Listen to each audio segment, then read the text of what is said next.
क्या कहूँ छवि आपकी, भले बने हो नाथ, तुलसी मस्तक तब झुके जब धनुष बाण हो हाथ। तुलसीदास ने भगवान राम की पूजा की। उन्होंने एक ऐसे स्वरूप को देखा जो मर्यादा पुरुषोत्तम राम के रूप में, और दूसरे भक्त कवि रसखान थे जिन्हें कृष्ण दिखाई देते थे।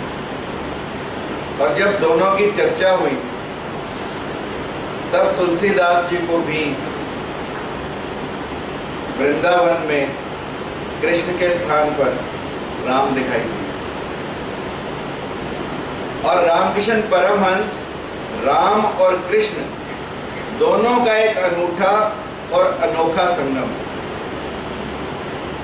शायद आप लोगों ने राम कृष्ण को पढ़ा होगा, और कुछ लोग रामकृष्ण को ये मानते हैं कि शायद हुए भी ना हो। परंतु रामकृष्ण परमहंस एक ऐसा व्यक्तित्व, एक ऐसा भगवान का रूप जिसे हमारी 2 पीढ़ी पहले या 3 पीढ़ी पहले लोगों ने साक्षात दर्शन किया। यदि पिछले कुछ शताब्दियों के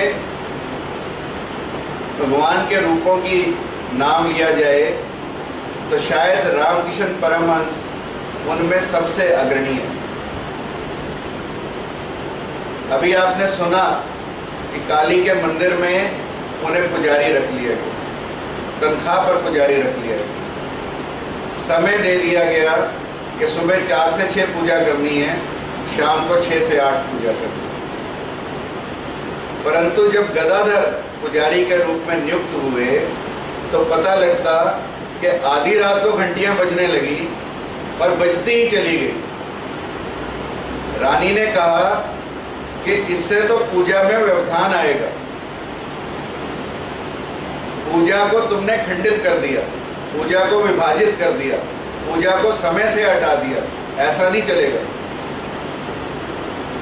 तो गदाधर ने कहा कि रानी, पूजा तो तब होगी जब लोर लगेगी। पूजा समयबद्ध नहीं हो सकती, पूजा को हम समय से नहीं बांध सकते। पूजा तो माँ की तब होगी जिस समय मेरे भीतर से लोर लगेगी, जब मेरे भीतर से आवाज आएगी तभी मैं पूजा करूंगा, अन्यथा मैं पूजा नहीं कर सकता। चलते चलते किसी ने राम पुकारा और वहीं नाचना शुरू हो गया।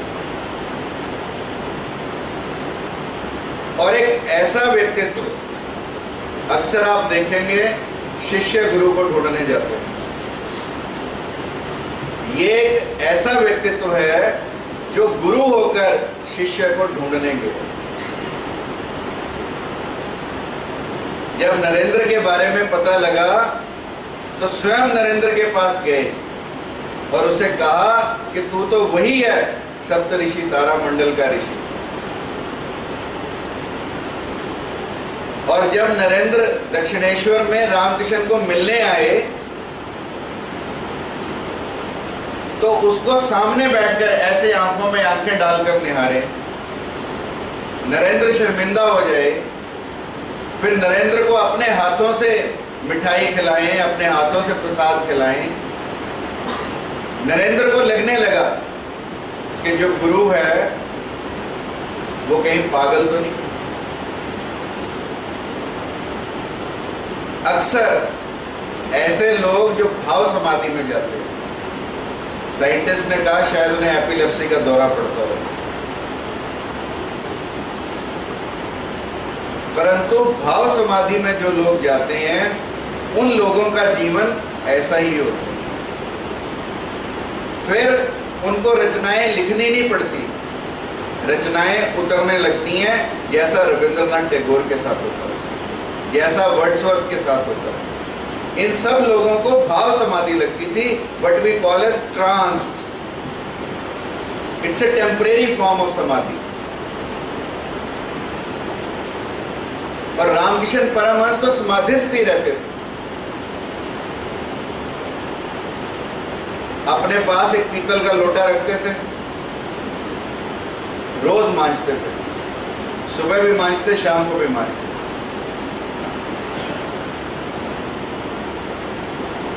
लोग सोचते कि रात में ऐसा क्या हुआ जो लोटा सुबह मांजना पड़ा। तो परमहंस कहते कि ये लोटा हमारी आत्मा का प्रतीक है। जैसे मैं लोटे को मांजता रहता हूं तो ये चमकता रहता है, उसी तरह हमारी आत्मा भी यदि हमारे अंदर विचार अच्छे होंगे, यदि उसको अच्छे विचारों से मांजते रहेंगे तो वो चमकती रहेगी। और जब आत्मा चमकती है तो आप जान सकते हैं आत्मा हमारे अंदर परमात्मा का एक अंश है। उसके ऊपर की परतें यदि हम मोह माया की परतें इसके ऊपर से हटाते रहेंगे तो ये सदा चमकती रहेगी। इसलिए रोज अच्छे विचारों को सुनना, सद विचारों को सुनना, सत्संग में जाना, ध्यान में बैठना, उपासना में बैठना, भक्ति करना अत्यंत आवश्यक है। अभी आपने बीच में केशव चंद्र सेन, विजय गोस्वामी का नाम सुना। केशव चंद्र सेन अपने समय के सबसे बड़े तर्कशास्त्री, सबसे बड़े विद्वान थे। और एक दिन उन्होंने रामकृष्ण परमहंस से शास्त्रार्थ करने के लिए कहा।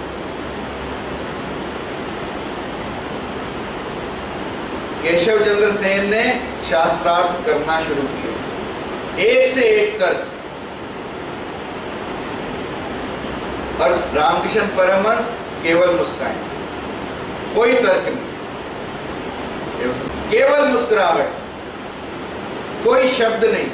और केशव चंद्र सेन ने एक से एक तर्क दिए। और अंत में केशव चंद्र सेन ने रामकृष्ण परमहंस से कहा कि आप कुछ बोलते क्यों नहीं कि ईश्वर है या नहीं। तो परमहंस ने कहा कि जितना तेरी तरफ देखता हूं, जितना तुझे निहारता हूं, उतना मेरा विश्वास गहरा होता है कि ईश्वर है। यदि ईश्वर ना होता तो इतने सुंदर तर्क कोई दे नहीं सकता। तेरे अंदर से ईश्वर को। और केशव चंद्र सेन ने फिर लिखा कि मैं अपने जीवन से, मैं किसी से तर्क से नहीं हारा, केवल रामकृष्ण परमहंस के से। निशब्द में भी शब्द डाल दिए रामकृष्ण परमहंस। और रामकृष्ण परमहंस एक ऐसा उदाहरण है जिन्होंने केवल मस्तक पर हाथ रख के, या कई लोग कहते हैं पैर का अंगूठा छाती पर रख के, अपनी सारी शक्तियां विवेकानंद को स्थानांतरित कर दी।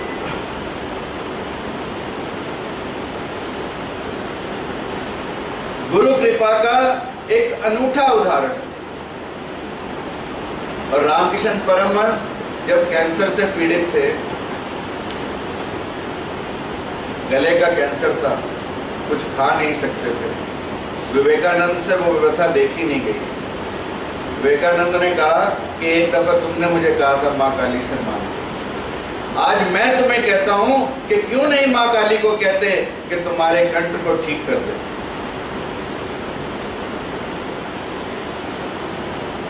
चुप रहे रामकृष्ण परमहंस। थोड़ी देर के बाद विवेकानंद ने पुनः कहा कि क्यों नहीं मां काली से कहते कि तुम्हारा रोग ठीक कर दे। कुछ नहीं। तीसरी बार फिर कहा तो रामकृष्ण परमहंस मंद मंद मुस्कुराए। विवेकानंद ने कहा माली से, मां से। तो परमहंस ने कहा कि हाँ, मां से कहा। और मां हंस दी। मां ने कहा कि इन करोड़ों कंठों में और कौन है? तू ही तो है। इसलिए एक इस कंठ की क्या आवश्यकता? इन करोड़ों कंठों में तू ही तो विद्यमान है। जब मां ने ये कहा तो मां से कुछ कहने के लिए और बचाई। ये है रामकृष्ण परमहंस।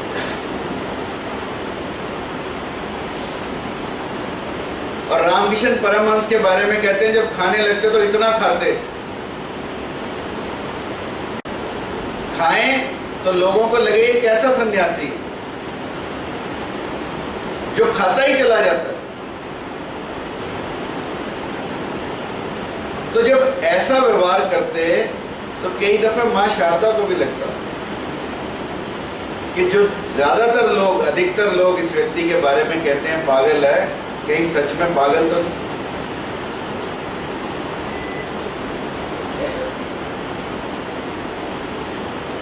तो एक दिन शारदा ने पूछा कि परमहंस आप ऐसा व्यवहार क्यों करते हैं, थाल भर के पकौड़े खा जाते हो, एक सन्यासी को शोभा नहीं देता, लोग आपके बारे में क्या सोचेंगे। तो परमहंस ने कहा कि ये पकौड़े तो एक डोर है जिससे मेरी नाव बंधी है इस संसार में रहने के लिए, अन्यथा इस संसार से तो मैं मुक्त हो चुका। और जिस दिन मैं तेरे पकौड़ों की थाली देखकर मना कर दूंगा, उस दिन समझ लेना कि मेरा इस संसार से जाने का समय आ गया। और इतिहास गवाह है इस बात का कि मां शारदा थाली भरकर पकौड़े लेकर आई और रामकिशन परमहंस ने मुंह मोड़ लिया। और उसके चंद ही घंटों के बाद रामकिशन परमहंस ने इस संसार को छोड़ दिया। और जब पकौड़े खाने से छोड़ा तो शारदा ने कहा कि मुझे आगे की राह बताते जाओ। तो परमहंस ने कहा मैं कहीं जा नहीं रहा, यहीं रहूंगा और जब तू बुलाएगी तब दर्शन दूंगा। और इसीलिए मां शारदा ने परमहंस के ब्रह्मलीन होने के बाद भी विधवा का भेष नहीं अपनाया, हमेशा सधवा के भेष में रही मां शारदा।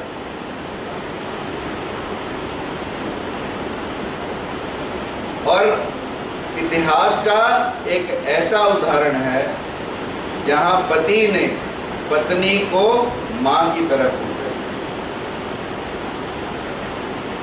दोनों की शादी हुई तो परमहंस ने शारदा से पूछा कि तुम मुझे से क्या उम्मीद करती हो। शारदा ने कोई जवाब नहीं। शारदा ने पूछा कि तुम मुझे किस निगाह से देखती हो। तो परमहंस ने कहा जैसे मैं मां काली को देखता हूं उसी रूप में तुम्हें देखता हूं।